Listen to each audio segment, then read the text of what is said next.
Messi കേരളത്തിലേക്ക് വരുന്ന സന്തോഷത്തിൽ കണ്ണൂർ സിറ്റി ഫുട്ബോൾ സ്കൂൾ വിദ്യാർത്ഥികളും കേരളത്തിലെത്തിയാൽ കണ്ണൂരിലേക്കും വരണമെന്ന അഭ്യർത്ഥനയാണ് കുട്ടികൾക്ക്. അർച്ചന രവീന്ദ്രൻ തയ്യാറാക്കിയ റിപ്പോർട്ട് കാണാം.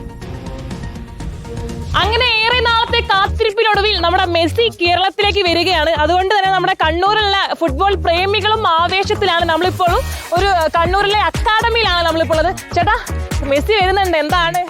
മെസ്സി തീർച്ചയായും വരണം. മെസ്സി വന്നേ പറ്റൂ. അത് മർഡോണ നമ്മൾ കണ്ണൂർ വന്ന മാതിരി മെസ്സി കണ്ണൂർ വരണം എന്നാണ്. മെസ്സി കണ്ണൂർ വരണോ? തീർച്ചയായും. പിന്നെന്താ, നമ്മളെ കണ്ണൂർ ഒരുപാട് കണ്ണൂർ ഫുട്ബോൾ ഡീറ്റെയിലല്ലേ, അതുകൊണ്ട് തീർച്ചയായും മെസ്സി കണ്ണൂർ വരണം എന്നാണ് നമ്മളെ ആഗ്രഹം. ഓൾറെഡി കേരളത്തിൽ വരുന്നത് വളരെയധികം സന്തോഷം. അതിന് എല്ലാവരും അത് വേണ്ടപ്പെട്ടവരൊക്കെ ഇതിന് ഉത്സാഹിച്ചുകൊണ്ട് മെസ്സി വരട്ടെ, നമുക്ക് കാണാം. കുട്ടികളെല്ലാവരും തന്നെ ആവേശത്തിലാണെന്ന് തോന്നുന്നു. തീർച്ചയായും മെസ്സി റൊണാൾഡോ ഫാൻസ് ഏറ്റവും കൂടുതൽ ഇവിടെ ഉള്ളത്. മെസ്സി ഫാൻസ് ആരൊക്കെയാ? Hard Messi fan. ആഹാ, മോന്റെ പേരെന്താ? മെസ്സി ഫാൻ ആണ്. പാർത്തിയും മെസ്സി ഫാൻ ആണ്. എന്ത് തോന്നുന്നു? കേരളത്തിലേക്ക് വരുന്നുണ്ട് നമ്മൾ മെസ്സി കാണാൻ വേണ്ടി പോവാ. എന്താണ് മെസ്സി കേരളത്തിലേക്ക് വരുന്നുണ്ട്, എന്ത് തോന്നുന്നു? അഭിമാനം തോന്നുന്നു. എപ്പോ വരുവാ? അത് വരും, അതിന്റെ ക്ലാരിഫിക്കേഷൻ വരും. ഈ സ്റ്റേഡിയത്തിൽ വരണം. ഈ സ്റ്റേഡിയത്തിൽ വരണം. അതാണ് സ്റ്റേഡിയത്തിൽ മറഡോണന്റെ ഇത് വെച്ചിട്ടുണ്ട്. അവിടെ ഇപ്പൊ മെസ്സി വന്ന് കാണണം. നമ്മൾ ഇത്രയും കണ്ണൂര് ഫുട്ബോൾ ബേസ് ഉണ്ട് എന്ന് അറിയണം. മലപ്പുറത്തിനേക്കാളും ബേസ് ഉണ്ട് ഇവിടെ കണ്ണൂര്. മലപ്പുറമാണ് സാധാരണ ഈ ഫുട്ബോൾ പ്രേമികളുടെ നാട് എന്ന് അറിയപ്പെടുന്നത് മലപ്പുറമാണ്. പക്ഷെ നമ്മളെ കണ്ണൂരും കൂടെ അങ്ങനെ അറിയപ്പെടുന്ന നാട്. അതെ, കണ്ണൂര് ഒരു നല്ല ഗ്രൗണ്ടും വേണം. മെസ്സി വരട്ടെ കാണാം. എല്ലാരും എന്താണ്, മെസ്സി വന്നാ പോയി കാണുമോ? കാണും. നിങ്ങൾക്ക് കാണും.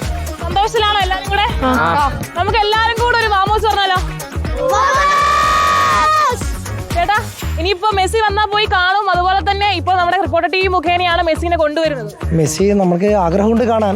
അതിനുള്ള സാഹചര്യം ഉണ്ടെങ്കിൽ നമ്മൾ തീർച്ചയായും നമ്മൾ മെസ്സിനെ കാണാൻ പോകും. അല്ലാണ്ട് നമ്മൾ ടി വിയിൽ കാണുന്നുണ്ടല്ലോ മെസ്സിനെ. ടി വിയിൽ കാണുന്ന നേരിട്ട് കാണാനുള്ള ഒരു പുറപ്പാടിലാണ്. തീർച്ചയായും. പിന്നെന്താ, കേരളത്തിൽ അതൊരു നല്ല കാര്യമല്ലേ, വരട്ടെ അങ്ങനെ. അപ്പൊ ഫുട്ബോൾ വളരട്ടെ. ഫുട്ബോൾ കേരളത്തിൽ വരട്ടെ. പിന്നെ തീർച്ചയായും വളരുന്നുണ്ട്. ഈ 2 വേൾഡ് കപ്പ് വന്നതോടുകൂടി ഫുട്ബോൾ ഒരു കാറ്റ് പോലെ നടക്കുകയാണ്. അപ്പോൾ തീർച്ചയായും ഫുട്ബോൾ ഇവിടെ വളരട്ടെ. ഒരുപാട് പ്ലേയേഴ്സ് ഉണ്ടാവട്ടെ. കേരളം രക്ഷപ്പെടട്ടെ, ഇന്ത്യ രക്ഷപ്പെടട്ടെ, ഇന്ത്യ ഒരു ഇന്റർനാഷണൽ ഗെയിം കളിക്കട്ടെ. നമ്മളെല്ലാവരും ആഗ്രഹം അതാണ്. അപ്പോൾ അത് തന്നെയാണ്, എല്ലാവരും ആവേശത്തിലാണ്. കണ്ണൂരിലുള്ള ഒരു സ്റ്റേഡിയത്തിലാണ് നമ്മളിപ്പോൾ. എല്ലാവരും ആവേശത്തിൽ സന്തോഷത്തിലാണ്. മെസ്സിന് ഇപ്പോൾ എല്ലാവരും പറയുന്നതനുസരിച്ച് കണ്ണൂർ മെസ്സി വരണം എന്നുള്ളതാണ് എല്ലാവരും പറയുന്നത്. എന്തായാലും വീഡിയോ ജേർണലിസ്റ്റ് അജയ്ക്കൊപ്പം റിപ്പോർട്ടർ അർച്ചന രവീന്ദ്രൻ, റിപ്പോർട്ടർ കണ്ണൂർ.